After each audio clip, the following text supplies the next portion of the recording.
Welcome, listeners, to another episode of Panel Pals, the comic book podcast for thinkers. We're your hosts, Diane Hitchings. And Jack Stewartson. And this is our first episode of Season 2. Woo! Woohoo! Also, our first recording of 2026. Woo! I do not know when this will come up, but it will be, well, it won't be at the very start of 2026, that's for sure. But yeah, first recording of 2026. That's the year, yeah? Got the year right? Yep. Yeah, it's, longest year of my life so far. How about you, Diane? How was your holiday, actually? Holiday was good. I was in Alberta. It was cold.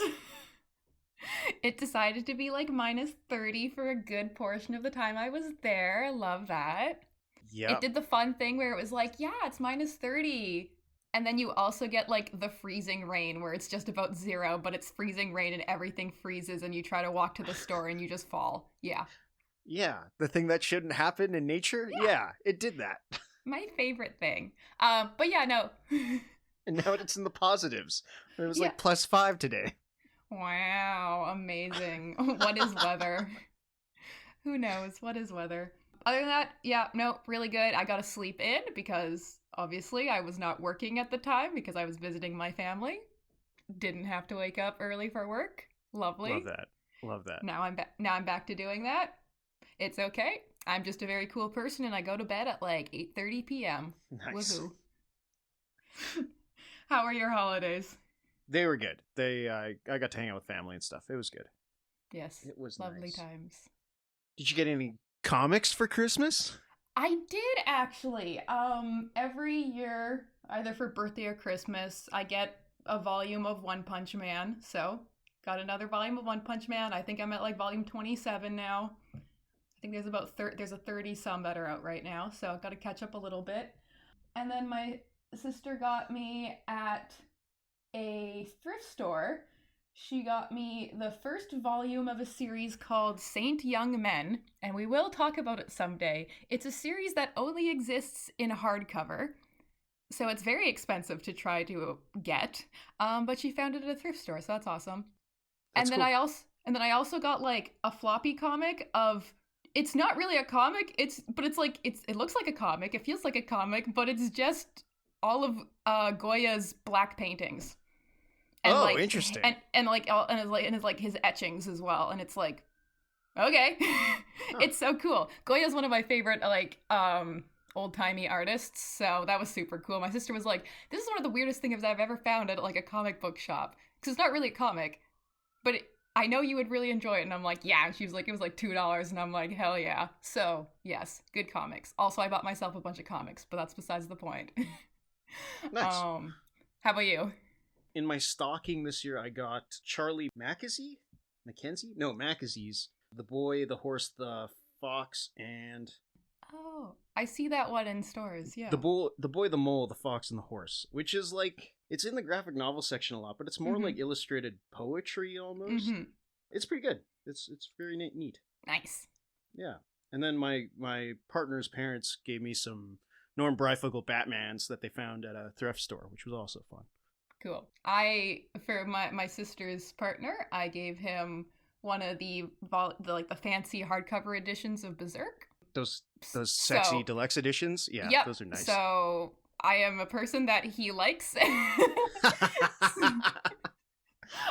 it's like, they're very expensive, and he wasn't expecting to because he's got one volume, and just, with waiting till, real people jobs happen and can make actual money. But I'm like, I just don't buy groceries. I can buy these things for people. It's fine. So yes, all in all, good season for comics, giving and receiving. Absolutely. Woo-hoo. Yes. Speaking of comics, obviously, this is the podcast of comics. And we will speak today of something I very much enjoy speaking of. We started off season 1 talking about Baki the Grappler, and what better way to start season 2 than for me to find another way to talk about Baki the Grappler. We will be talking about another crazy martial arts series this week, Kengan Ashura. Before I get into my spiel, any starting thoughts? This is very Diane core, very Diane coded. I know you've wanted to cover this for a long time, so I was excited to read it. You know, it was okay. I'll get into my thoughts later in the episode, but I think I can give it a light recommendation at the very least. Cool. I cannot wait to hear what you have to say and your thoughts and how they might compare and contrast with other series that one might compare to this. Anyways, on we go.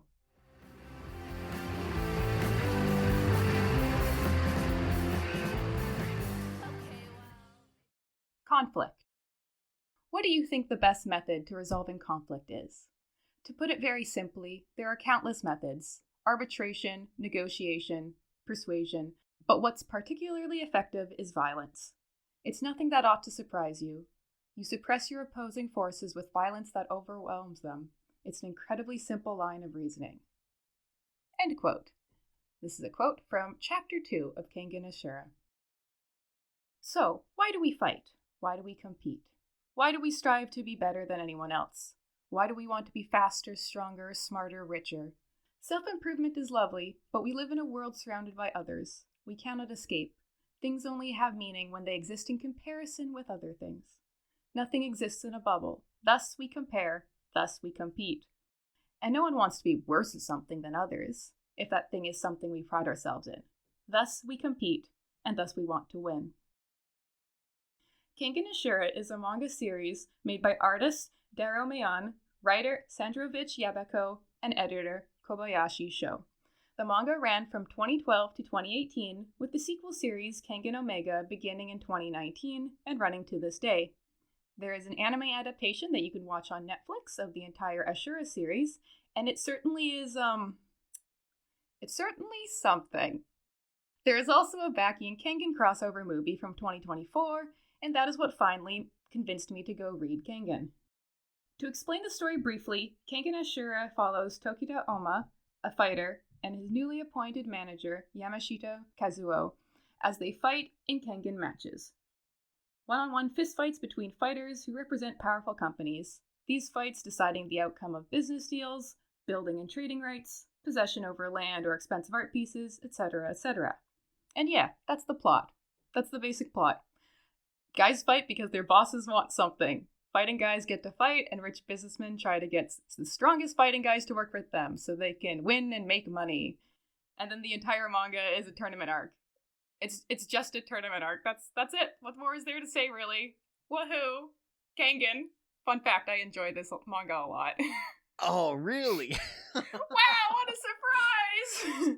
Now, let me ask you something. When I started reading this, a part of me was a little worried, not that this would be bad, but that this book might be, and this is wrong, by the way. I'm fessing up. Okay. This is a wrong thought. That this would be redundant. How much does this crib from Baki do you feel like? How much do you feel like when you were reading this, oh, Baki did this first? So, like, obviously I read Baki before this. And Baki's also older. Baki is much older. It started in the 90s. I was reading Baki, read it a while ago. I vaguely heard about Kengan because people kept comparing it. So I read maybe a dozen chapters and I was like, yeah, not really feeling it. And then the Kengan and Baki movie came out and I watched it and I was like, okay, maybe I'll try it again. And then I read the entire thing and then I was sick. Personally, I think it in some ways is similar to Baki, and in some ways I mean there's an underground organization where people fight one-on-one in a ring and there's crazy fighting. And things are based on martial arts, but none of this is realistic. To a superhuman degree. It is still fantasy adjacent. Yeah. And you could say the main character vaguely has daddy issues. Honestly, this is as close as I think the series really get. I think they do a lot of things very differently. They exist in a similar realm when it comes to stories, because martial arts manga, that's not for children. It's stupid crazy. Yeah, that's as far as I personally think the similarities go. I do not know if the creators of this series read Baki before they made this. It is possible. I don't think it's obvious, like other things that I have read where it is obvious that's the creator who read that or wrote that has read Baki. But this one, it's like, I think it's just dudes who like really like martial arts and they made a series about it, honestly. Yeah. I think all of that's true. As I kept reading it, I did discover some of the charm and some of the different, how it differentiates itself from Baki. For one thing, formalistically, this is a way better looking book than Baki ever is. Would you agree with that? Yes. Let us talk about the art. So, do you like the art of Kengan? It's a good looking book. It's a really good looking book. With I put an asterisk there, some slight uses of Clip Studio or Manga Studio models in some of the later chapters, but otherwise, I think its art is excellent. There's some excellent cartooning going on in addition to action poses, right? Like, I think it's a good looking book. Yeah. While reading it, did you notice an art creep, like the art style change at all? Honestly, I don't think I did. And I know that the author feels like that there is an art creep or that his style is not consistent. I can't say I noticed it really. Like there is a definite art creep, and like, I mean, if you're writing something or drawing something for this many years, it's impossible that you're not going to improve in any way, or your art style will change in any way. If you read the first chapter, then you read the last chapter, you're like, oh, Oma looks different. People's faces are drawn differently. It just be like that. I mean, one of my favorite things about the early year chapters is, like, I like how sketchy it is, like, the lines are rough. Everybody is drawn with really small hands, which I think is really funny, especially in a martial arts manga where... I noticed that too early on, yeah. Usually the exact opposite thing happens. So, like, usually when you're drawing extremely muscular characters, what happens is the hands and feet get way too big, because when you have someone that is that yoked, you want to draw every part of them big, and thus the wrists and the ankles are thicker than normal, and for it to look in proportion, you end up drawing larger hands and feet. This is very obvious in Baki, especially now, where everything is just muscle bound, even the fingers and the knuckles. So it's very interesting to me that the opposite thing happened here. Now, as the art has gone on to the end of the series and into the sequel series, it's no longer like that. It's very much people got big hand, big feet, thick wrists. But yes, it's one of it's a charming thing to me. I personally very much like the early art where everyone looks a little bit more like they do hard drugs. It's very fun to me. In the early chapters, the like quote unquote normal people, like the business owners and stuff, all of that stuff is hilarious to me. All of that super sketchy. Like anytime that Kazuo makes a weird fucking face where his jaw is extended 18 times past where his upper jaw is, that's amazing. That's so awesome. I guess he does kind of tighten up that stuff, but all that stuff is still there, which I appreciate. Yeah, I don't really want to talk about the sequel series too much because, like, you didn't read it and it's not the point. And also... And we'll cover it. What the fuck is happening in Kengan Omega? There are... Yes, we will talk about Kengan Omega at some time because I really want to talk about why the fuck would you ever use, like, AI and shit. Because it's pretty cringe. No. And everybody called it out as cringe. And people called it out as cringe so hard that, like, the artist responded. That's depressing. Bro was like, yeah, that was, like, use that for, like, the sketches, and people were like, don't give a shit, stop it. Anyways, so, that sucks. But art style-wise, we'll talk about Kengan Ashura just for now. You like how it looks? You like it more? You like it more than Baki? Well, but here's the thing: Baki is so charming in how off kilter it is, and how monstrous and stupid everybody looks. But this is technically better drawn than Baki. I will fully cop to that, and that includes not just in his his cartooning is great to the point where he's drawing metaphors. Do you know what I mean? Like. When a punch is described, he will, in a panel, draw a freight train running into one of the characters, as if that were hitting the character. Yeah. At one point, he describes a character's bones as, like, samurai armor, and we get an x-ray into a guy's body, and he's it's like his bones are like melded with a samurai helmet and like shoulder pads and stuff. All of that stuff is incredible cartooning. It's a good use of the visual medium. Yes, Yay! that is comics. That's what this is supposed to be. Yeah. Yeah. It's definitely, I will say, definitely more palatable than Baki. To the average manga enjoyer, this is something you can look at and continue to look at and not feel discomfort. Or confusion. Yeah. Also, it's like the characters are drawn like conventionally attractive. Yes. Like, you know, they understood the assignment. Draw some, like, not all the characters, but draw some hot guys punching each other. Also, draw women. That's the other thing, is that there's actually other, like, there's multiple different types of bodies in this, whereas in Baki there is two. They've got big guys, they got skinny guys, they got guys with long hair, guys with short hair, guys with fuck-ass haircuts, and all kinds of pretty women, right? Yeah. And I appreciate all of that. All kinds of pretty women, as in all the women are pretty, and they have, let's just say, the artist enjoys drawing women. Yes. A funny thing that I don't know if, like, in the manga, there are some chapters included at, like, the end of volumes that, like, go, like, the artist draws a little thing, like, talking about the creation of the manga, which I think is really fun.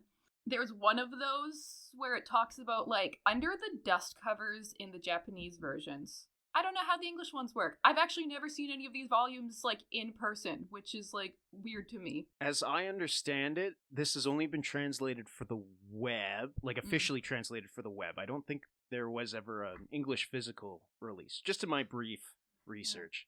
Yeah. Like, how do we get Baki in English before this for volumes? But anyways, inside the dust covers of the Japanese versions, there is, like, especially in, like, Kengan Omega, there's just, like, pictures of, like, the women characters drawn, like, super hot and, like, not wearing much clothing. Yes. Fun fact. And they're usually pretty well drawn. I just think it's really funny to me that this guy just wants to draw pretty women. To the point where, he's got them going on, like, little adventures and, like, shopping dates and some of the back matter. Yeah. Yeah, like, there'll just be, like, random side chapters where, like, all the secretary women just go to, like, a mixer and they hang out, or, like, every single character gets gender bent, which means everybody's now a woman. Okay. Yeah, that was weird. That was when I kind of figured out, these secondary chapters, like, I don't, like, this isn't the plot. No.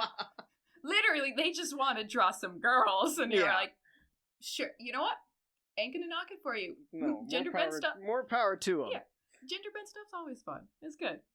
Do you think that, like, this fan service, does it detract? Does it add? Is it just, like, another part of how manga works? So it's like, yeah, I'm not surprised. What do you think? Yeah, I'm not surprised. I'm not nonplussed. I'm not offended by it either. Like, I think this is just the industry when you're writing for presumably teenage to young adult men. Like, yeah, there's nothing wrong with a little TNA. Everybody kind of appreciates that. I don't think these characters have any real depth, but that's not what you're coming to this manga for, also. My next question would be like, do you think any of the women characters are written well, and or do they have a point? I think, and sorry, all of this episode, you're gonna have to help me, Diane, because I don't know anybody's names other than Oma and Kazuo. Yeah. Who is the girl who is the boss of the mercenary guy? Oh, the lady with the shark teeth, yeah? Yeah, and she's angry all the time, yeah. Yeah, let me just make sure I know her name. 1 second. I think I know which one. Here's the thing about this one, folks. Yeah. There's a million characters, and they're all kind of important for very brief moments in the manga.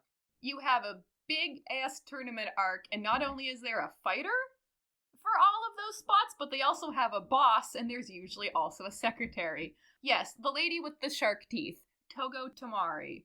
I like her. She's fun. Yeah, I like her too. I think she's a fun character. She's great. Yeah. You'd say she is kind of important and or written well? I think she's better written than, I don't know, the one that gets nosebleeds and fawns over the two gay characters. Presumably gay. Yeah. I mean, she's kind of funny. I guess. I mean, yeah, sure. A lot of these, because there's so many characters, a lot of them are pretty one note, especially like the bosses for each of the fighters and the secretaries for each of the fighters. They don't obviously get as much screen time as the fighters. Some of the fighters get way less screen time than others because they are not main characters, so they get to lose in round 1. Yeah, which you kind of have to, right? Yeah. That's the way a tournament works. Yeah, exactly. You will inevitably get characters that are less important, and sometimes you can tell. Let's move away from talking about the art and then talk about the story a little bit. I will say, when I started reading this, I did not expect the entire thing to just be a tournament arc. Yeah, I didn't either. No. I sure didn't either. Yeah. Sure, there's like whatever, like 50 chapters of setup or something, and then it's like, all right, now we got what, four round, 1, 2, 3, 4, 5 rounds, including the finals. 5 rounds of fighting, go for it. And then that's the rest of the story. Whee! There's some brief breaks from that, either through flashbacks or just between matches. Certain shenanigans will go down, like a literal hostile takeover from one of the companies that tries to take over the... So the tournament is run by the quote-unquote Kengan Association, hence the title. And suddenly all of the fighters, both defeated and still in the tournament, have to team up to fight these guys. Yeah. And here's the thing, I like all of that more than I like the actual tournament. I do, like, here's the thing. I will go on a spieling a little bit about how much I love tournament arcs. But I also really like these parts. The attempted coup is like one of my favorite parts of this thing. Yeah. It's so good. It's so good. I love it. We get to see some characters who hadn't fought before fight, like the bodyguards. Yay. I enjoy that. Also, I am extremely biased here because I love tournament arcs. What say you about tournament arcs? I loved them when I was a kid. I do remember enjoying them as a kid because as a kid I loved structure. As an adult, I can't be surprised by tournament arcs anymore, and I think that's why I don't love them when they pop up in manga. It's also like, it feels like it's overused also within series that use a tournament arc. I think the big example is, for example, in Dragon Ball, right? Leading up to the finale of the original Dragon Ball, I think there was maybe 2 tournaments, and they were both kind of big deals when they happened.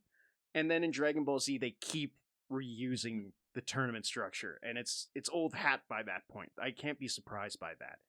I think Yu Yu Hakusho, I think, does the same thing where the tournament arc, it like invented the tournament arc, I believe, and like it was so popular that eventually the mangaka had to like just keep doing tournament arcs because that's what anyone actually wanted to read, which is like depressing to me. It's hard to give plot, right? Like that's my issue. That reminds me of the Yu-Gi-Oh episode where they did a thing and then it was successful and the mangaka's like, well, this is my life now. And this is all I'm doing now with this with this premise and these characters. Yeah. Yeah. That kind of depresses me. Yeah. So I'm happy that Ashura sprinkles in a little bit of stuff in between the fights. It's not often enough, in my opinion, but when it happens, I'm happy about that. Yeah. As I said before, very much enjoy tournament arcs. It's a simple premise. You understand what's happening. Even if you're tossing a bunch of fancy rules into the thing, like what happens in Kengan, there is so many little itty-bitty rules. But the fact that you understand it's a tournament arc, even if you just ignore a bunch of the little rules that get put in, you still understand what's happening. There's 2 people fight, winner goes to the next round, eventually one person's left standing. Someone's got to win. Someone's gonna lose. Unless you change things up and have people both lose or whatever, both win, which doesn't actually happen in Kengan, which I was surprised about. There's a couple forfeitures. Yeah. Which I also hate, but I don't have to get into that. Yeah. No, I want you to. I don't know, it just feels like... Yeah. It feels cheap, right? You're taking something away. It's anticlimactic. You're taking something away from your audience. Even if it makes sense for your character to exit the arena because they don't want to get hurt, which happens at least twice, from what I recall, right? For forfeitures, we have in the first round the fight that was supposed to happen between Julius and what's his name, Sawada, the guy with the fuck ass haircut, bald man and fuck ass haircut. Supposed to have a fight because of some background shenanigans of threatening people, that fight doesn't happen. It's a forfeiture. Lame. I would have liked to see that fight. Now, you build up a character, and Sawada literally never gets a fight. Fun fact. I mean, okay, maybe like side fights, whatever, but like, no, he never actually has a real fight now. Yeah, he gets a fight in the hallway, whatever. Sucks. Yeah, the fight in the hallway, which is like, okay, so why did you forfeit then if you're just still gonna do this? It's like, I get it, they wanted to be like, ooh, this is how the rules work, we can do this. Yeah, whatever, don't care. And then in, I don't know, whatever, round 3 or something, the fight between Muteba and who's he fighting? Sekibayashi, the wrestler guy. Yeah, he just forfeits because he's like, is it that one? No, it's not the wrestler. It's isn't it against the Fang? No, when he's fighting against Wakatsuki, yes, the tiger. It. Yes. Yeah, he's just like, I forfeit. This is too dangerous, and it's like, okay, pussy. It's like, sure, is this feasibly something someone could do? Especially because like he's here just to get paid. He's his heart's not in it like a lot of other people. Fair, whatever. He's not gonna put his life on the line. But also, lame. Don't do that. You suck. So, yes, tournament arcs, fun. But inevitably, you're gonna have some lame stuff like that happening. Not every character that gets introduced is gonna be interesting. Half the fights in the first round are gonna be so boring that you never go and reread them. I'll tell you, whenever I reread the tournament arc in Baki, I skip most of the first round because I don't care about any of these people. Yeah. They're clearly, what do you call them? Jobbers? Jobbers. What's the term, though, Fodder. In Campbellian stuff? Fodder. Something obstacle. I can't remember what the word is. But, yeah, they're disposable. You're not supposed to care about these guys. Yeah. Fun fact, when I started reading Kengan, I was like, ooh, you know what I'm going to do? I'm going to predict the outcome of every match before it starts. First round, I got all of them right. Because it's kind of obvious which is the important character. The one that's way more designed and thoughtfully designed? Yeah. Who's gonna be the one who goes on first to the second round? Is it gonna be the loud guy wearing a loud shirt who has already an established relationship with one of the other characters? Or is it gonna be fat random fisherman? I wonder! And like, sure, there's a couple fights where it's like, oh, we have an established character, and then they lose in the first round to somebody who eventually goes to win the tournament. Yeah, but that kind of thing is obvious. But I won't, whatever. Not all the characters are great, not all the fights are great, but like, for me, enough of them are good that I'm like, nice. They're all drawn well. There's not a bad... Yes. There's not one that doesn't look bad. Even the one fight that ends in like 0.1 of a millisecond because bro is just so fast and he did one punch. Yeah, it's still drawn good. They build up a guy and then he just immediately goes to one-shot KOs and you're just like, yeah. Why were they doing a parody of Disneyland? I don't know. Yeah, that confuses me too, is the companies that they pick, like... I don't know. I guess they're all just supposed to be big mega corporations, so you have to pick like recognizable name brands and just like kind of change 1 or 2 letters. So there's the Disney, which their fighter is a guy who dresses like Mickey Mouse and is depressed. But he's actually a gangster dude, and he's tall. Right. And he just wants to keep the magic of Disney alive, or what? That was kind of weirded me out. I don't know about Honestly, that. Honestly, that's the part of this I understand the least. Like, I could rationalize every other part of this manga somehow. I don't know why they did this whole thing about Disney and also this guy and, Yeah, that was weird. Yeah. Nintendo, they, kidnap a guy. I can't remember what village or what indigenous people he's from. Yeah. It might be fictional, actually, now that I think about it. But they kidnap a guy and then they just make him really big. Not on purpose, but yeah, oops. Oops. Yeah. Yeah, they're like a lot of them are just like Fuji TV is another one that I recognize, but I think they're all kind of name brands, just with a slight twist. And or Motorhead Motors, I think. Oh, and he's just Lemmy. Yeah, he's just Lemmy from Motorhead. And I'm like, doesn't their logo just kind of look like Harley Davidson or something? I think it looks like Motorhead, the band. Okay. Yeah, so it's like, okay, sure. Oh yeah, and then there's just McDonald's. And McDonald's, yeah, who is run by a weird Japanese Ronald McDonald who's depressed. Yeah, it's just called Boss Burger, and the guy just straight up looks like Ronald McDonald, and you're like, sure, I'm supposed to take any of this seriously now? Yeah. Fun fact, I don't take any of this seriously, and that's probably why I enjoy it. Yeah, I honestly, part of my disappointment with this is like, are they actually gonna, is this anti-capital? Like, I was like, oh, he's like, he's talking about class, and he's talking about how the business world is like cutthroat and dangerous, and it's like, no, not really. Not really, because then like sure, some of the super rich business people are portrayed as bad guys, but then some of them are portrayed as like super cool and awesome. Very goofy, silly, haha, like, yeah. You're like, yeah, this one guy who is very evil looking because he's got one eye, yeah, he's an evil guy. But, like, the guy he hates, who just is, like, the richest, most powerful dude in Japan, I guess, kind of, he's just a funny, silly old guy who's just, like, just having a good time with this tournament. He just likes tournaments. Which, like, fair enough. I mean, same. The Kengan Association chairman, he's one of my favorite characters because he's great. That is also how I would react to a tournament arc. I would be having a great time and want to party and have a good time, yeah. Same, dude, same. The one I'm most perplexed by is the Kuro family. Like, I don't know what any of that is about. Oh, you mean the eugenics? Yeah, but are they like inbred? Is that why their eyes are drawn that way? I don't. So the Curie family, they're like assassin clan where like throughout history they did a lot of selective breeding. Very loosely implied that it was not always consensual. And they would just like breed with the strongest other person, and then they kept getting stronger and stronger, and then at some point in time their eyes turned black. And I think that's just to make them look cool and scary and, like, distinct. Yeah.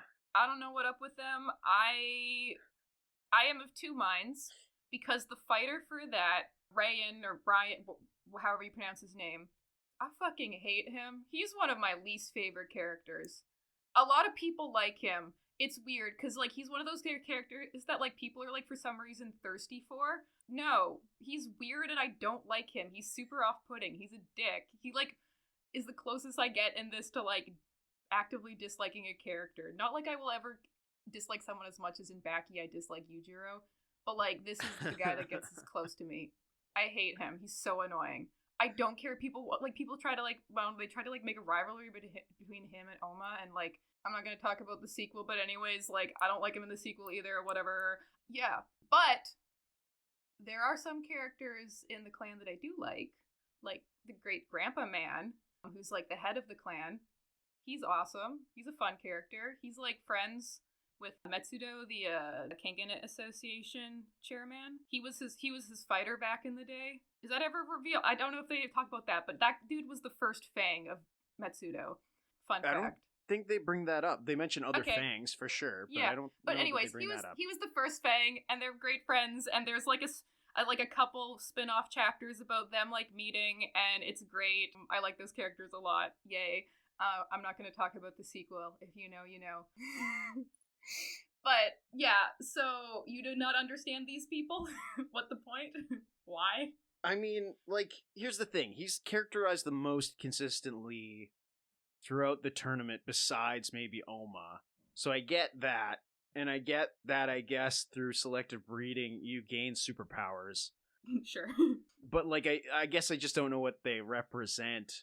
Because he's, like, a dick, but all the other ones are, like, pretty nice for the most part. And, like, they're all kind of professional except for him. Is that, like, the point? Is that he's, like, even though he's the most powerful, he's an outlier among his clan? Like, I don't...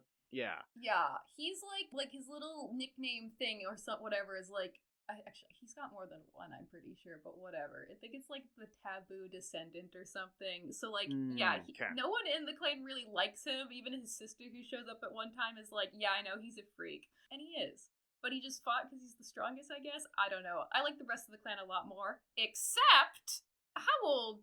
Does it specify how old the chick that wants to have babies with Oma is? I think it's between 14 and 17. I think it is 17. She's like high school age. She's like, I think like, I don't know, like around 16. I don't know. It's specified in the sequel that she's an adult now. I stop that. Yes, welcome to one of my least favorite tropes. Yeah, that was bad. People not... And it sucks. Well, it sucks because you're like, oh, we have a character who's a female that can fight. Like, she's very powerful. Her, whatever it's called, the release, whatever they call it for the Curie clan. She's super powerful. Cool. We never really see her fight that much. Well, we see her fight a little bit, but, like, not really. And also, can you not make her underage? And can you also not just make her entire character be, hey, the point of my life is to make strong babies for the clan. We should have babies. And it's like... Yeah, that's pretty gross. It was like... It's also like, it's the same gag every time. She says she wants to have babies, and then Oma runs away. And that's like, okay, I get it. Yeah, it's like, okay, I get it. We're not going to get any more depth out of this relationship than this. Okay, no, that's great. We're not. And great. Never will. Yeah, so that's annoying to me. Hi, can we please have a well-written female character? No, obviously this is the wrong genre for that. My bad. Yeah. They could have just made her an adult, but no. Japan, what are you doing? Can you stop that? No. Kill me. It's pretty bad. Yeah. Speaking of characters, one of my favorite things, and it will live rent-free in my head, is that in the Baki episode when I asked you, do you have a favorite character? You said, no, I don't like any of them. So funny. Lives rent-free. I love that. So, take 2 in Kengan. You got a favorite character? It's between the doctor or the mercenary guy. Okay. Cool. The doctor reveal is fucking insane. So he's in a fight. Yeah. He's in a fight with this character named Bondo, and I only remember him because he's hyped up very early on in the series as the most dangerous one on the island because he's like a serial killer. Actual criminal. Yeah, and he's actually not all that impressive, actually, when you get down to it. He can, like, kind of flex... No, he's, like, multi-jointed, and that's like his deal. Super flexible. Right. Now, this doctor, to this point, I didn't even know that he was a fighter. I didn't quite understand his role in the plot beyond being the surgeon for everybody to get them back into fighting shape. Everyone is so jacked, and then he's just like this tired-looking twink that shows up, and you're like, okay, you gonna fight in a lab coat or some shit, huh? Admittedly, with a sadistic streak, because he keeps talking about how he wants to dissect people, which is, quirky, silly, haha, he's a psychopath, yeah. And then he's just Wolverine. He just has Wolverine powers. He straight up is Wolverine. And that was crazy. That was insane. Bro is like, so I just took, I think, part of his leg bones and just turned them into his femurs. To shivs that like that are like retractable from his arms, so he from can his arms. Yeah. I think it's also revealed he doesn't feel pain, so he can do that kind of stuff without noticing. He might have. So he cut out his pain receptor, or he also has a healing factor, like Wolverine. You can snap his neck, and then he will heal from it within hours, which is fucking crazy. How did he lose the tournament? I don't understand. That fight is one of my favorite because it's the most insane. It's so stupid. They're he also cheats. He poisons a guy. He uses poison. Highlights from this fight, he's like, I'm gonna hit the acupuncture point of this guy's neck and he's gonna like die, and then Bando is like, no, I'm double jointed, so actually I just tilted my head back. My body. Yeah, I just tilted my head back and crushed your finger between the back of my skull and my spine? No, not how it works. Dr. Man, Hanafusa Hajime is his name. He goes to stab Bando with his arm shivs, and then Bando's like, I would have died if I didn't shift my spine out of the way. Yeah, sure. Yeah, that's how it works. They on backy levels of bullshit here, and I am here for it. It's so funny. Then, he has like a poison, Dr. Man has poison in his body. He poisons Bando.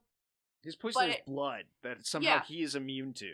Yes. Sure, who cares? It's actually used in the sequel series. He's to threaten, like, biochemical warfare because he's just in the room and is like, haha, by the way, if I die, everyone's in the world is getting gassed or something. It's hilarious.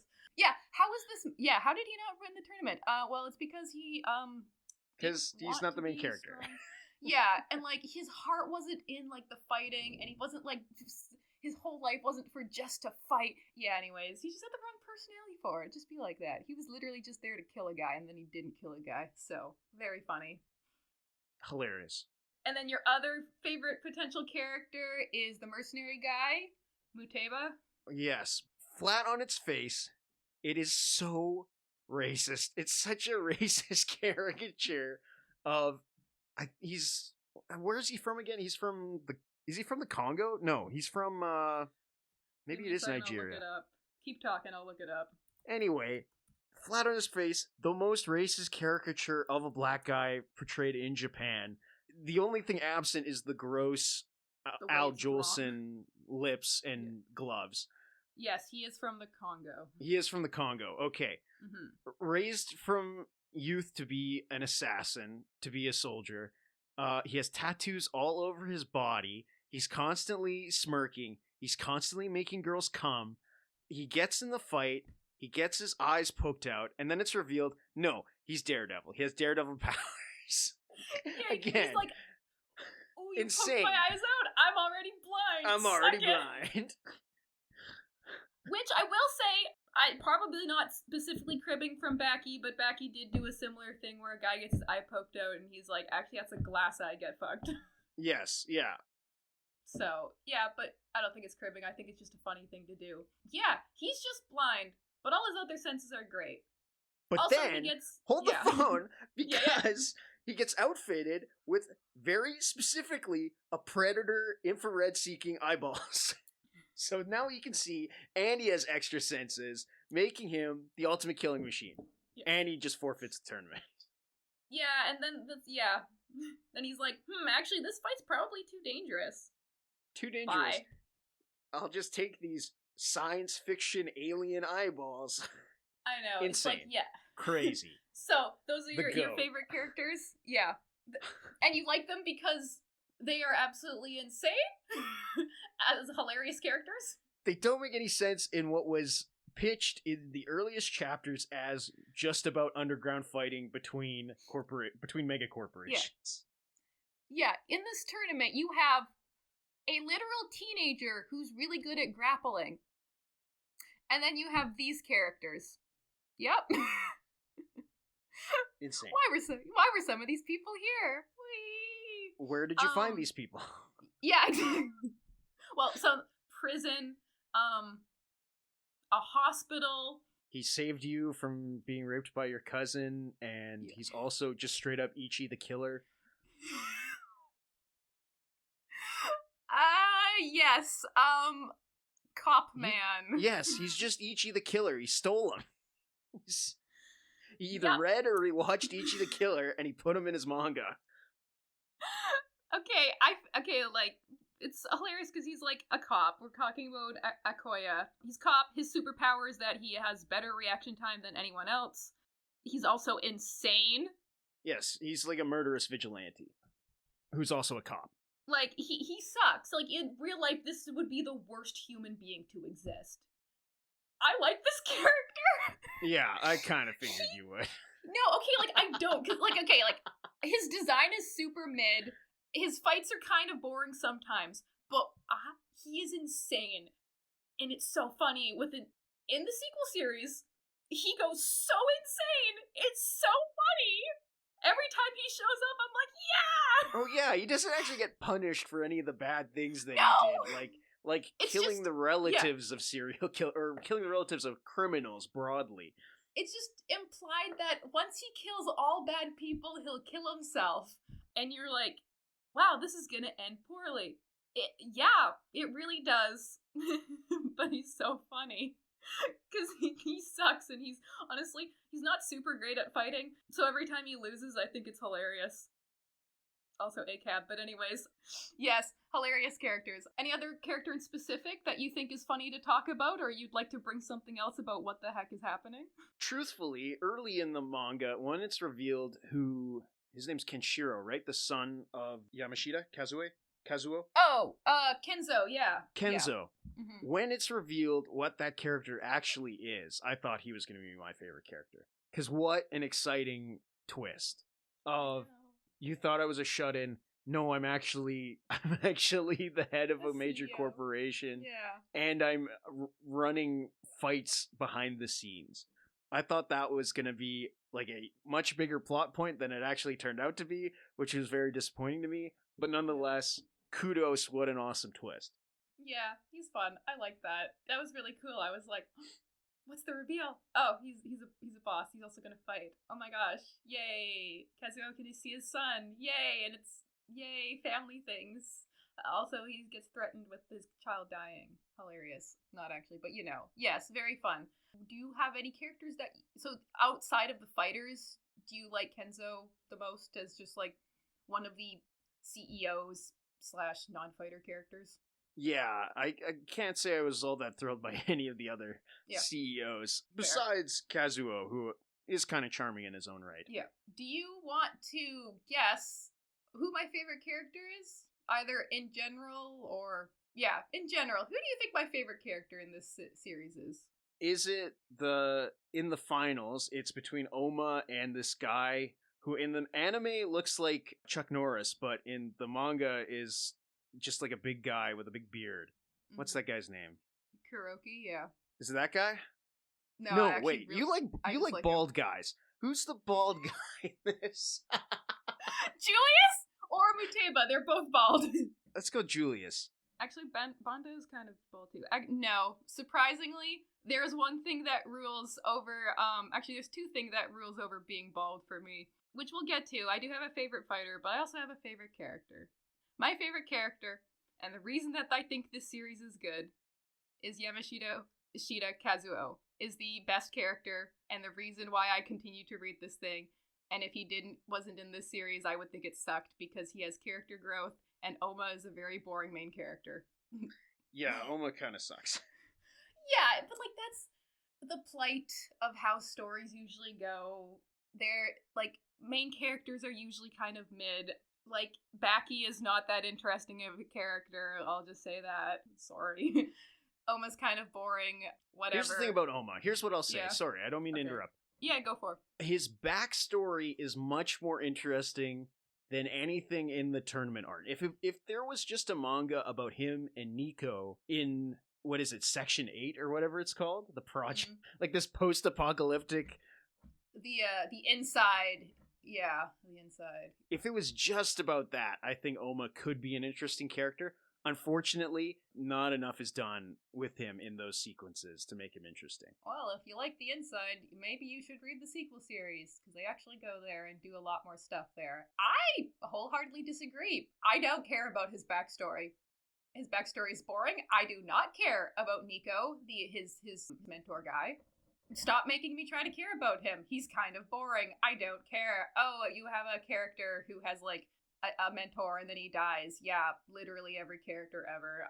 But maybe he's not dead. Maybe he's a figment of Oma's imagination. Woo! I mean, very hilarious that he is hallucinating Nico, and Setsuna, the guy who Oma is trying to kill, is also hallucinating Nico. So they're just... both hallucinating a guy who died like 6 years ago or something, or however many years ago it was. Yeah. Right. Yeah, I don't really care about his backstory that much. I feel bad because, like, I should care. I don't. Tell me more about Kazuo. Yeah, that's who I want to care about.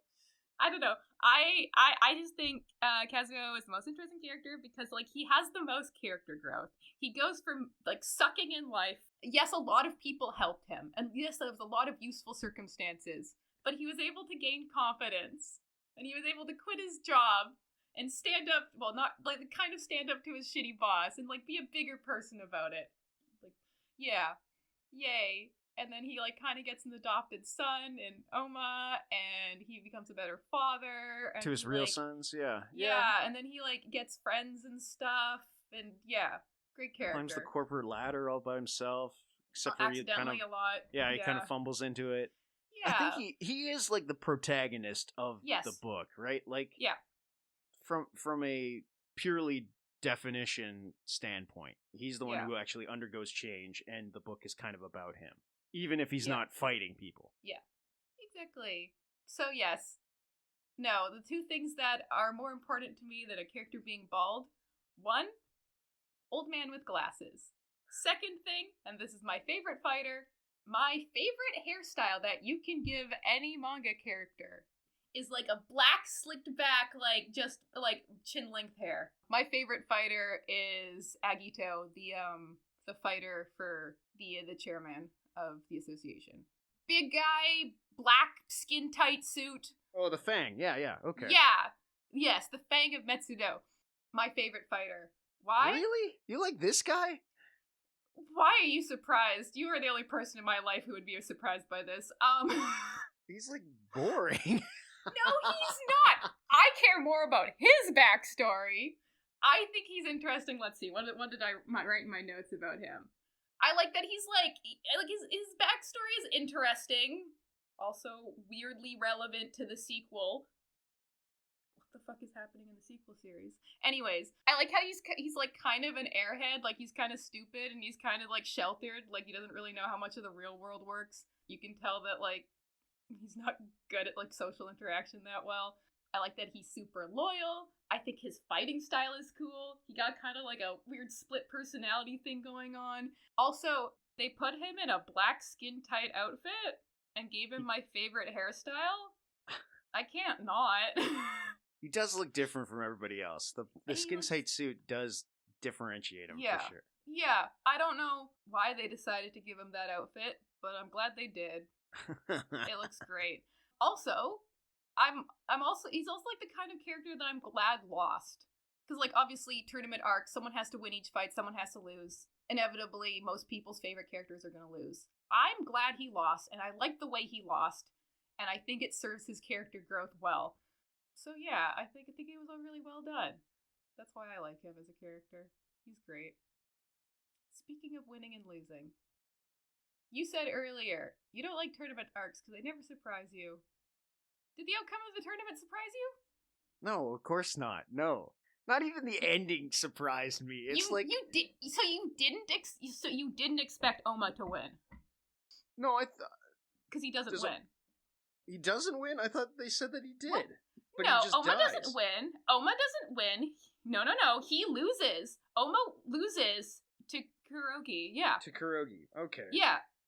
Because this dude is just so strong and like old and random and showed it out of nowhere, whatever, that he wins. Oma loses. Well, regardless, I knew Oma was gonna die. I was not shocked at all that Oma was gonna die by the end of the series. Is it because you saw spoilers or because he has so many death flags? No, it's because I've read Ashita no Joe before.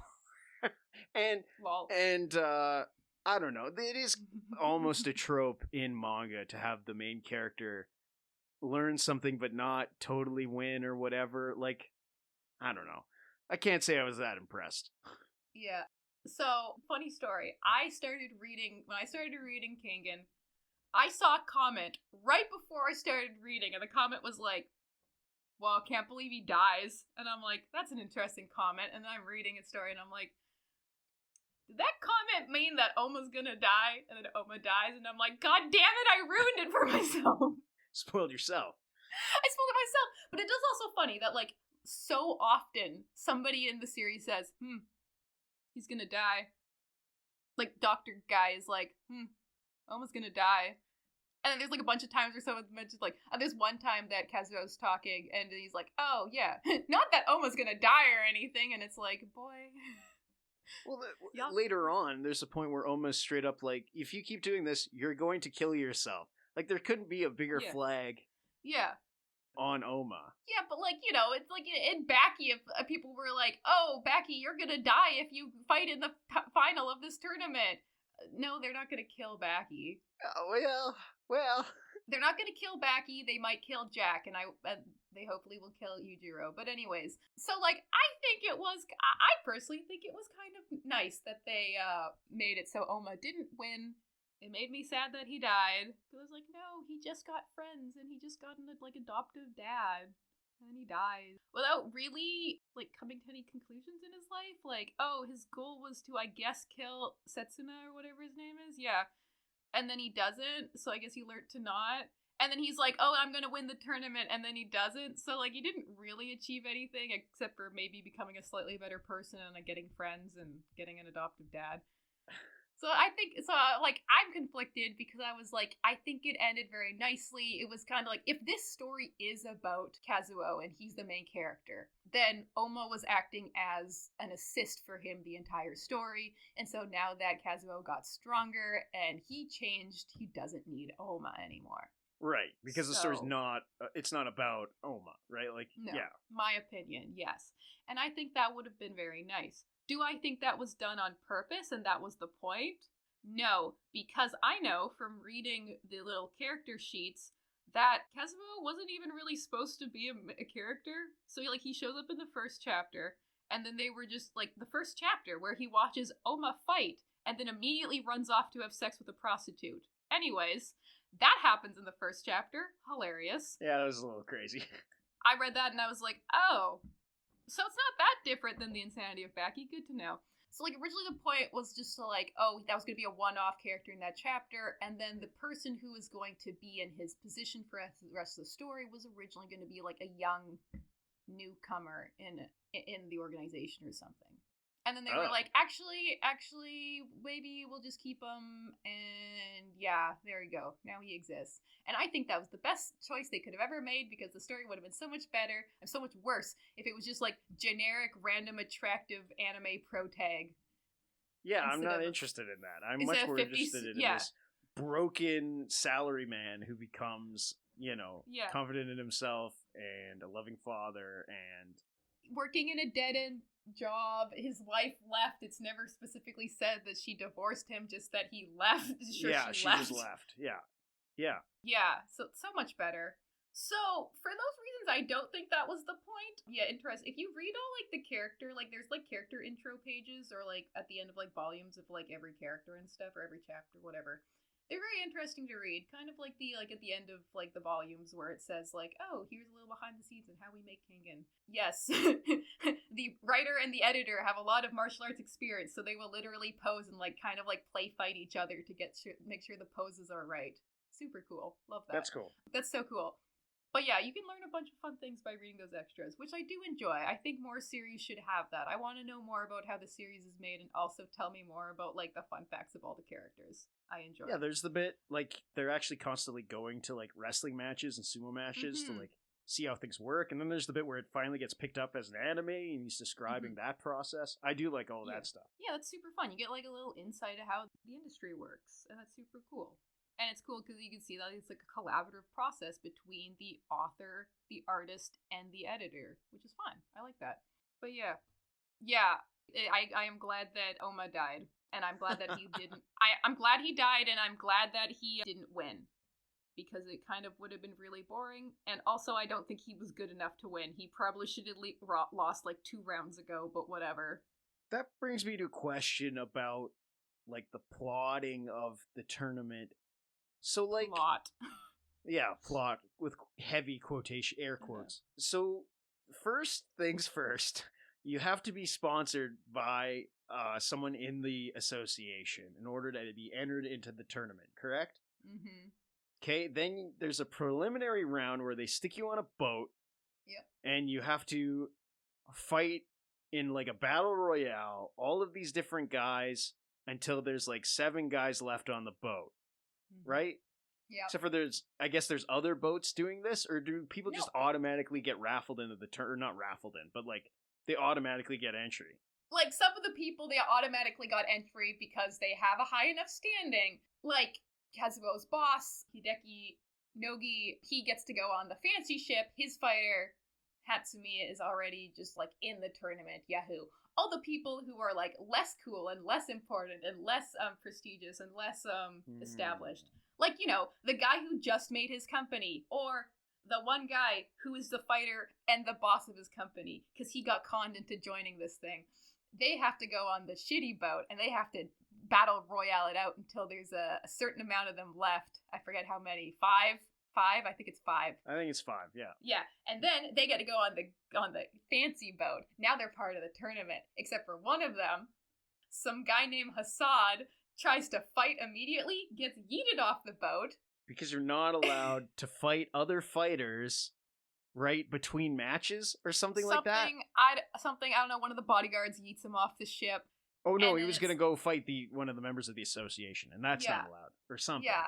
And then it's like, oh, well, it's a good thing that happened. Now we have the right amount of people for the tournament, because they would have been an uneven number. Also... So you didn't plan for this, or...? Yeah.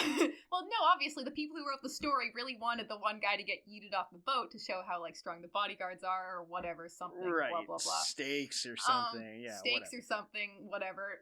I don't care about the stakes. Yeah, what a very funny joke in the fandom is everybody is waiting for Hassad to return and actually do something. I don't think this is the guy that got yeeted off the boat. I don't think anyone takes it seriously. It's just very funny that it was one of the situations of someone got built up, immediately yeeted, get wrecked. Right. Gotta show how strong people are. Hilarious. Yeah. My other question is, I thought that all these fights were, like, to the death, and they're not, I guess, right? It's just until you're incapacitated? Except for the one fight where a guy does die. Except for a guy does die. Which is, first of all, one of the bloodiest fights, I guess.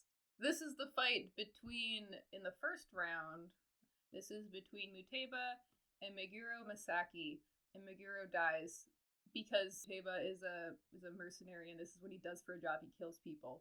Also, what the fuck was the setup for this fight? I'm so confused by this fight so much. They introduce a guy who doesn't even look like barely human, and they're like, yeah, he used to do judo, and then he murdered people when he was 13 because he's so good at throwing people, and he's actually crazy, and then he got adopted by the guy who wants to overthrow the organization. Okay.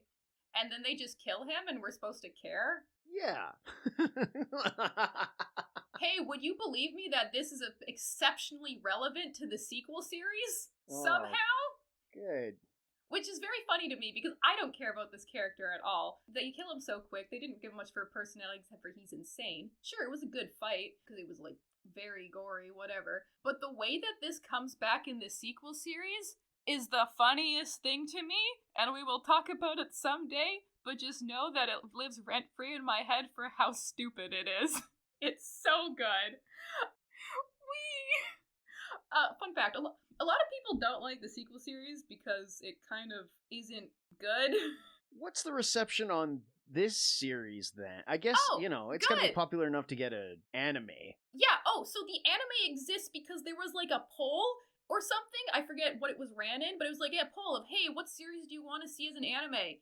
And Kengan Ashura won. So they're like, cool, we're making an anime. So yes, it's very popular, and it was very, it's really well received, I would say.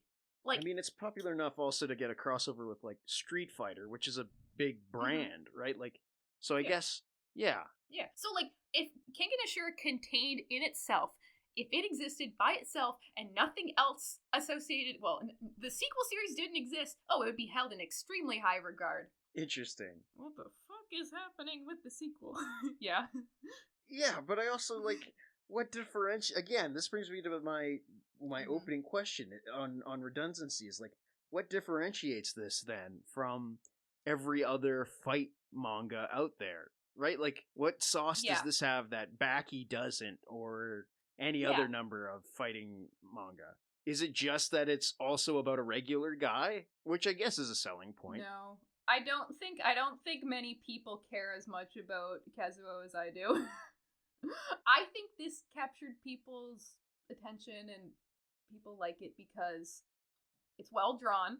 It's got pretty good humor and fan service. Fan service does a surprising amount of heavy lifting. It's just a tournament arc, so it's just fighting. So if you like just watching fights or whatever, or like just reading fights, great. I guess, yeah, when you're flipping through whatever this was serialized into, and it's just constantly fighting, that's probably also very exciting. I mean, like, a lot of martial arts series like there's different types of martial arts series, but a lot of them are like specific to like one type of martial art. Or there's the ones where it's just like it's a story about martial arts, like Baki or Kengan or Kenichi, which we might talk about sometime. But then on the other hand, you have like, oh, it's a series about just boxing. So like I would say that's one of like the two kind of different types. And in this type of, oh, it's just a bunch of martial arts, this one is like crazy stupid. It's like, I would say like it's like mainstream Baki.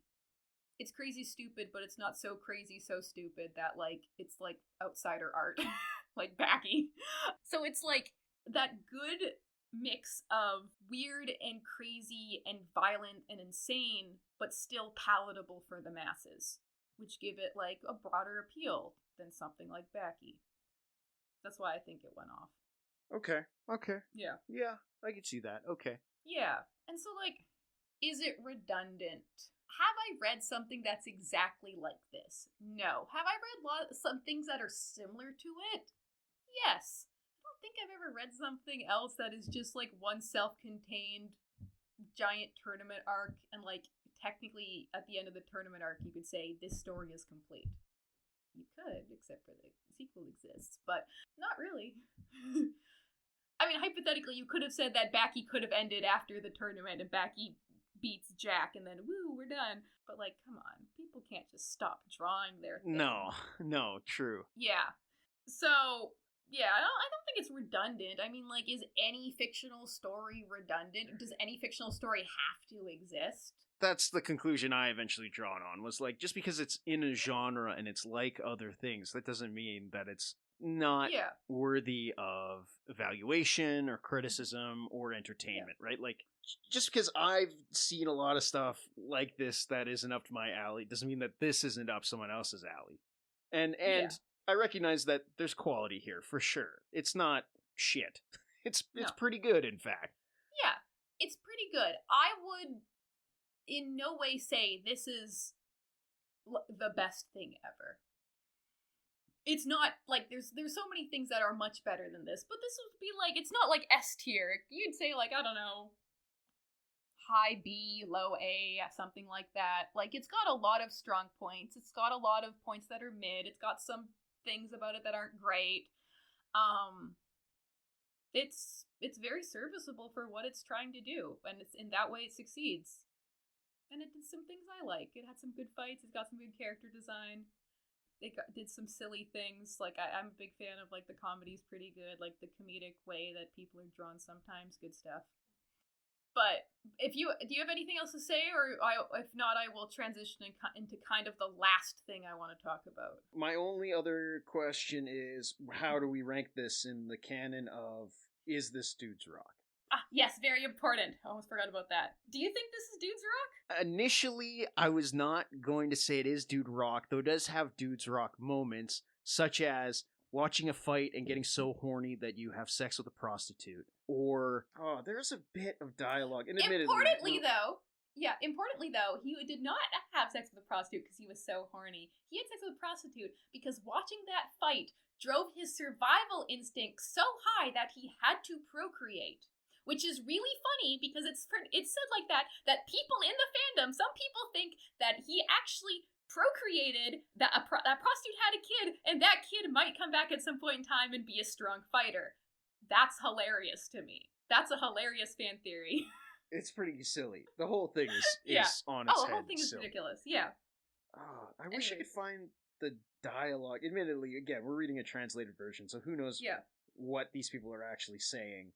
I doubt there's as much swearing in the original Japanese as there are in this translation. But a lot of it is goofy, silly, haha. Again, Mutobe, am I saying that right? Muteba?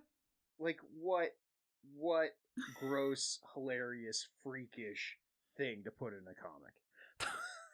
Bro is just always so Dude Rock. He's constantly having sex with women. With multiple women. They're like, oh, he's already headed out towards the arena because there's just a trail of naked women down the hallway. Okay. I think one of the important things about Dude's Rock that we have established is that it doesn't respect women. I don't think women are respected very well here. No, it's pretty misogynistic. Yep. Can't believe I forgot to talk about it, but I'm just going to briefly mention it here on the fact that women aren't respected. Hey, question. I don't even know if you remember this character exists, but the fighter for the Nogi group, Hatsumi, this character pisses me off. He's like the sleazy looking guy with a ponytail whose character design looks awful. I hate his character design. I'm upset because I am a sucker for characters that use Aikido. It's my favorite trope in martial arts series. Every other series I've read, that character has been one of my favorite. This guy sucks. He's not good at it. His fights are boring. His outfit sucks. He's a creep. He dated an underage girl when he was in his 20s. This character upsets me. I forgot to talk about him. He doesn't deserve any more time. I wanted to like this character, but they did everything possibly to make me not like him. Anyways, no respect for women. Yeah. Yeah. It's not homoerotic. Is it homoeroticism when it's so kind of out front as this is? I guess. Yeah. I guess you would say that, right? Yeah. The weird thing is, it's like both more and less homoerotic than Baki. Yeah, I have that thought too. There's literally gay characters. There's openly gay characters, right? Yeah. There's literally a character who wants to... Well, there's more than one character that wants to have sex with Oma, but one of them is one of the other fighters, and he's crazy. But also, like, just the way it's drawn and the way it is cannot compare to the accidental homoeroticism of Baki. Because, good lord, what is happening in Baki? This is just like, yeah, we drew, like, hot guys fighting in somehow a relatively straight way, but we also just have some gay characters. So it's like, on purpose homoerotism, but also, like, on purpose heterosexual erotism, or however that works. Yeah. So, like, in that way, that's, like, makes it kind of boring. Like, you guys could have pushed the fighting to be a little more. Anyways. There's only one instance of testicular damage in this, yes. I think. Which is, like... There's a couple fights where people get hit in the nuts. Like, one of the first fights that Oma has in the series when he's fighting a dude who breaks into his house. He just hits him in the balls and is like, didn't defend enough. But yes, in the fight between Muteba and Meguro, man's nuts get absolutely squashed, which is fine. I guess he dies, so it doesn't matter. It doesn't matter. Yeah. So, less ball grabbing than the entirety of Baki, that we're comparing. I think it's Dudes Rock. I think it is too, but only by a hair. I think it's only on the edge of Dudes Rock. It's mainstream Dudes Rock. Yeah, I would say that. Not like Baki, not like Omwat. Omwat, we agreed, was Dudes Rock, which is very Dudes Rock. No respect for women. It's more Dudes Rock than One Punch Man, certainly. Yes, for sure. One Punch Man is almost anti-Dudes Rocks if you look at it in the nihilistic sense. But yeah, so this transitions kind of nicely, because we talked about it a bunch, into my final point, which is, we've spent a lot of time in this episode, the fandom spent a lot of time comparing Baki to Kengan, and Kengan to Baki. Please weigh in, which series do you like better? I mean, I think people can guess, based on what I've said. I think, despite this formalistically being a better, well-developed manga, I like Baki more. I just like this more. I think Baki's sincerity in how dumb and violent and sadistic it is more impressive to me than this pretty straightforward, again, it's just a tournament arc. Yeah. Like, I have similar thoughts. So, like, Kengan is like Baki, but it's a mainstream manga. It has art that is more palatable, characters that are conventionally attractive. The art drift tends to the norm, as opposed to in Baki, whatever the art equivalent of an echo chamber is, where things just get more insane and insular. So there are jokes that have conventional timing, there is fan service that is recognizable as fan service, there's a plot that is relatively consistent and moves in one direction. Like, I originally described Baki not as a manga, but a guy making his little paper dolls fight each other, story and characters be damned. Conversely, Kengan is a manga. It's a manga for as insane as its feats are, as crazy as the power creep is, as what the hell is happening now in the sequel series is, it makes sense. It is so much more normal, despite how strange it can seem at times. Yeah. Does that make one of these better than the other? I personally think, I have an opinion which one I like better, But in general, it's up to each individual to say, I love Kengan. I love Kengan Ashura. I still read Kengan Omega, even though, what the fuck is happening? It's still fun to see the fights and the characters do things, even though whatever, plot can do plot things, who cares? I really like this stupid little fighting manga. But, probably unsurprisingly, I do like Baki better. Maybe almost entirely because, like I said, Baki almost feels like outsider art. Yeah, dude, it's awesome. Especially where it is right now. Like, I'm still reading the chapters as it goes. You were like, bro, why people look like frogs, huh? It's only gotten more. Proportions have gotten crazier. Yes. Like, the legs have gotten longer. The asses have gotten tighter. More shin. So much shin, especially because Jack is fighting. He's like 90% leg and arm. It's so good. I'm in awe every time I read a chapter, and I'm like, this is like the opposite of manga. It's like someone like took the very essence of this man's brain and was like, yes, I'm gonna make it a thing, and it looks like nothing is ever supposed to look, and it doesn't have a plot, and it doesn't have a story, and people don't say things like normal humans, and no one acts like normal humans. These characters it's amazing. Are insane, and they live in their own insane world, whereas Kengan is far more conventional, and I don't mean that in a negative way either. No, not at all. There has to be stuff for people to consume at different levels of challengingness. And Kengan is good in that, as in it's quite accessible. I think it would be like a good gateway drug to someone to get them into Baki. It's funny, like in my sense and also in your sense, we went the other way. We read something stupid, insane, and then went to Kengan, and that's probably why it feels relatively like mid or like mainstream or normal. But like to someone who, if the only thing the thing they read before this was like, I don't know.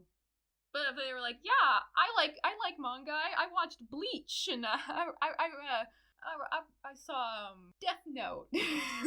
Or like Hunter or something. Yeah. Right? Yeah. So yeah, it's cool. I personally would recommend read Kengan Ashura. Only read Kengan Omega if you want more of the characters, but don't really care what happens and don't care what gets bastardized. So, like, yeah, how does he even do a sequel without his main character? That's my question. There is, very briefly, in Kengan Ashura, things mentioned. Does it mention the worm at all? The worm? There's at least one person that shows up, and they have, like, a little centipede tattoo, right? I don't recall that. I know in the last chapter there is like a to be continued. Yeah. Evil is rising, which is like, I don't know what that means. Someone calls Oma the, whatever it's called, the tiger vessel or whatever it's called. Something vessel. Anyways, yes, the story can go on. And it does. There are more tournaments. None of them as good as this one. Some of them are pretty good. Some of the fights are good. The characters get more and more insane. We get so many more characters. Yeah, we will or we won't talk about that one. Maybe when it finishes, I'll just make you read part of it, and then I'll be like, hey, yeah, right? What the fuck? Haha. But I would suggest reading it if you hold none of this sacred and just want to see more funny little fights and then sometimes get angry. I read it because I'm invested. Interesting. Let me ask you this. How many times does somebody punch someone and then all their fingers are broken in the sequel? That kind of thing does happen. Is it more or less than in Kengan Ashura? I'm trying to think of a specific time it happens. We do get more people dying in fights, so that's stakes, I guess. We have a lot of clones, I'll tell you that. Awesome. Wow. I mean, that's not that far-fetched when you have Wolverine and Predator Eyes and ghosts and stuff. Yeah. It kind of jumps the shark, but it's still kind of fun. Question, did you see any of the anime? I watched an episode and a half of Kengan Ashura on Netflix, and admittedly, it's not the worst use of CGI I've seen anime use. Yeah, Berserk exists. Berserk and Uzumaki are pretty bad, but I can't say I was that impressed. Holy God. Does it get worse? So, like, here's the thing. If you watch enough of it, your brain gets used to it. Like, I went and rewatched some fights that I really like in the manga. There is one time, I will say, that the use of, like, the CG kind of works for making the fight fluid or whatever. Most of the time, it's like, because you can't really use, like, the crazy proportions like you do when things are not on a CG model. So that kind of ruins the weight and the awesomeness of things. But it's just so funny, because you'll have scenes where the CG model is talking to a normal drawing, and you're like, what is happening? Yeah, I noticed that too, is that they switch between the two. Yeah, I don't know if that would work. Every normal 2D drawing is fine. There's characters where they have the CG model and the normally drawn one. I might just be biased because I hate how Kazuo looks in this thing. They did my boy dirty. He's so awful to look at. He's wrong! I get he's the comedy character, but they didn't have to make him just, like, so... I just don't like looking at anyone's face. It's awful. Most of the movements in the fights are weird. Your brain gets used to it eventually, but, like, it's so uncanny. Yeah, anyways, the anime exists, and I personally would not recommend watching it, though I know that some people very much like it, and they are entitled to that. I'm not even gonna say if it's better or worse than Baki, because sometimes Baki's just a straight-up slideshow. Whatever, there's a new season of Baki coming out this year. I'll watch it, whatever. Whatever. But yeah, anyways, that was Kengan Ashura. Yay! First episode of the season. Whee! The season premiere, Kengan Ashura. We decided it was mid, but it was still good. It's still good. It's still pretty good. It's okay. It's still good. It's okay. But yeah, no, if you like fighting manga, like, it's a good one. I mean, if you like fighting manga, you've probably read it already, so... It's got 1 million characters, so you'll probably end up enjoying at least one of them. Yeah. Right? I think that's its biggest contributing factor. You'll like one of them you'll think looks cool. At least one of the many ladies that are there you'll think is pretty neat to look at. Yeah. Yeah. I agree. Shark Tooth Lady is the most fun lady. She's actually kind of has a character. Yeah. Anyways, that was Kengan Ashura. I love tournament arcs. Can't change my mind on that. Thanks for listening. You can find me, Diane, on Instagram at @1littlegremlin. That's @1_little_gremlin. And you can find me, Jack Stewardson, at Phantom Power Press, spelt with an F, on Bluesky and Pinksky. If you'd like to follow the show, you can do so on Bluesky and Pinksky at panelpalspodcast.bsky.social. All of our links are in the show notes. If you like the show, please rate and review on your podcast provider of choice. Panel Pals is a Jack Stewardson, Diane Hitchings co-production with editing by Jack Stewardson. Our musical theme is found by Stemchamp.